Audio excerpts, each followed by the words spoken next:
Guys, നമ്മളിന്നൊരു കൂന്തൽ പരട്ടാണ് ഉണ്ടാക്കാൻ പോകുന്നത്.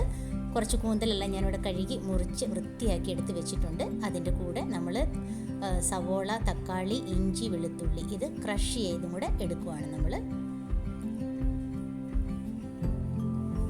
ഇനി നമ്മൾ പാത്രത്തിനകത്തേക്ക് കുറച്ച് എണ്ണ ഒഴിച്ച് കടുക് ഇട്ടു. കടുക് കൂട്ടട്ടെ.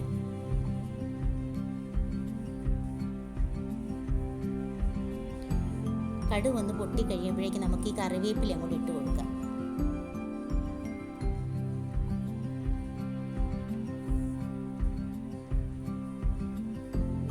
കറിവേപ്പില എണ്ണയിൽ മൂത്ത് കഴിഞ്ഞപ്പോൾ നമ്മളിതായി ക്രഷ് ചെയ്ത് വെച്ച ഐറ്റംസ് എല്ലാം കൂടെ അതിനകത്തേക്ക് ഇട്ട് കൊടുക്കുവാണ്.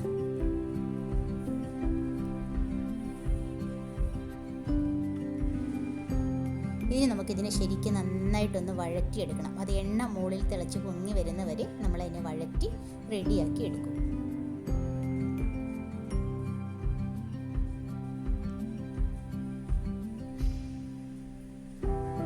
കണ്ടോ, ഇപ്പോൾ നന്നായിട്ട് വഴന്ന് കൃത്യമായിട്ട് വന്നിട്ടുണ്ട്. ഇനി നമുക്ക് ഇതിനുള്ളിലേക്ക് കുറച്ച് ഉപ്പിട്ട് കൊടുക്കാം. മഞ്ഞൾപ്പൊടി നമ്മൾ ഇട്ട് കൊടുക്കുകയാണ്. മല്ലിപ്പൊടി നമ്മൾ ഇട്ട് കൊടുക്കുന്നു.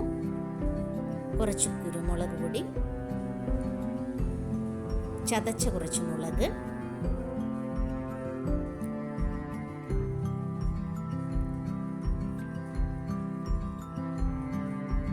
ഇനി നമ്മൾ കുറച്ച് ഫിഷ് മസാലയും കൂടി അതിൻ്റെ കൂട്ടത്തിലേക്ക് ആഡ് ചെയ്യുകയാണ്.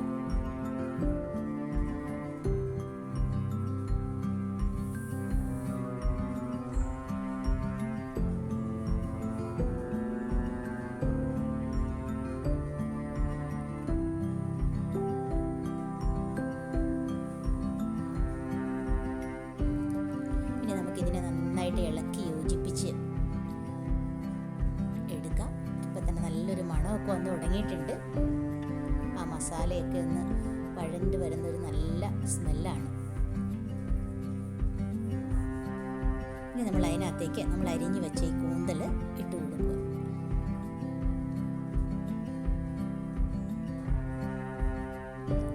ഇനി ഇതിനെ നന്നായിട്ട് ഇളക്കി യോജിപ്പിച്ച് ആ അരപ്പും മസാലയൊക്കെ ആക്കിയിട്ട് നന്നായിട്ട് യോജിപ്പിച്ച് കൊടുക്കണം. കണ്ടോ, ഇതിപ്പോൾ ഇങ്ങനെ ഇളക്കുമ്പോൾ തന്നെ അതിനുള്ളിൽ നിന്ന് ഒരു നല്ലൊരു സ്മെല്ലാണ് നമുക്ക് ഇങ്ങോട്ട് വരിക.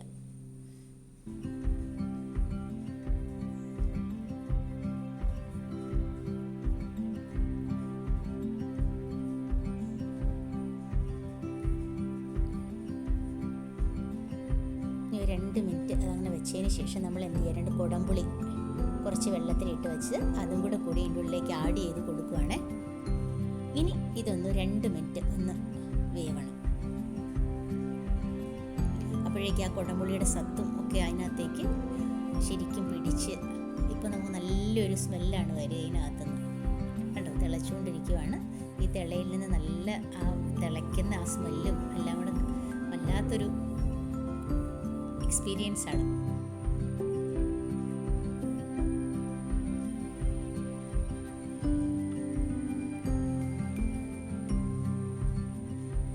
ഇനി നമ്മൾ ഇതിൻ്റെ ഉള്ളിലേക്ക് എന്താ ചെയ്യുന്നത് വെച്ചാൽ, നമ്മൾ കുറച്ച് വറുത്ത് വെച്ച തേങ്ങയുണ്ട്, അതൊരു 2 ടീസ്പൂൺ നമ്മൾ ഇതിനകത്തേക്ക് ഇതിങ്ങനെ തിളച്ച് അതൊരു പാകമായി കഴിയുമ്പോൾ നമ്മൾ വറുത്ത് വെച്ച തേങ്ങ ഒരു 2 സ്പൂൺ അതിനുള്ളിലേക്ക് ആഡ് ചെയ്ത് കൊടുക്കുകയാണ്.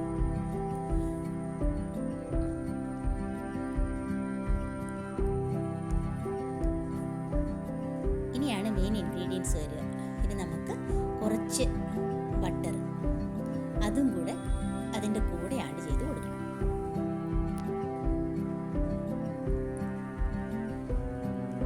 ബട്ടറിനൊപ്പം തന്നെ കുറച്ച് പെരിഞ്ജീരകവും കൂടെ നമ്മൾ ആഡ് ചെയ്തിട്ടുണ്ട്. ഇനി നമുക്കതിനെ നന്നായിട്ടൊന്ന് ഇളക്കി യോജിപ്പിച്ച് ഒന്നുകൂടി ഒന്ന് വറ്റിച്ചെടുക്കണം.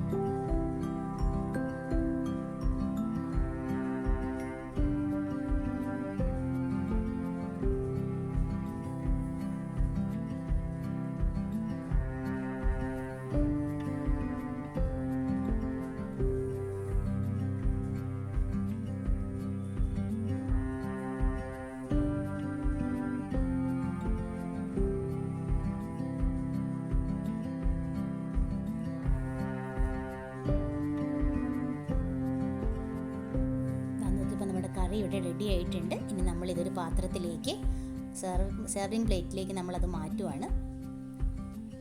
കണ്ടോ, അപ്പോൾ അതിൻ്റെ കളറും അതിൻ്റെ ആ സ്മെല്ലും ഒക്കെ എന്ന് പറഞ്ഞാൽ നമുക്കിപ്പോൾ ഒരു കലം ചോറും ഉണ്ടാകുന്ന തോന്നും. അത്ര നല്ല ടേസ്റ്റാണതിന്.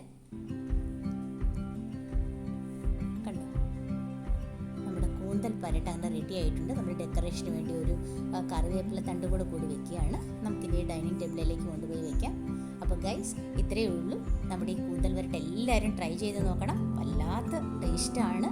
അപ്പോൾ നിങ്ങളെല്ലാവരും കൂന്തൽ വരട്ട് ഉണ്ടാക്കുക, സബ്സ്ക്രൈബ് ചെയ്യുക, ലൈക്ക് ചെയ്യുക.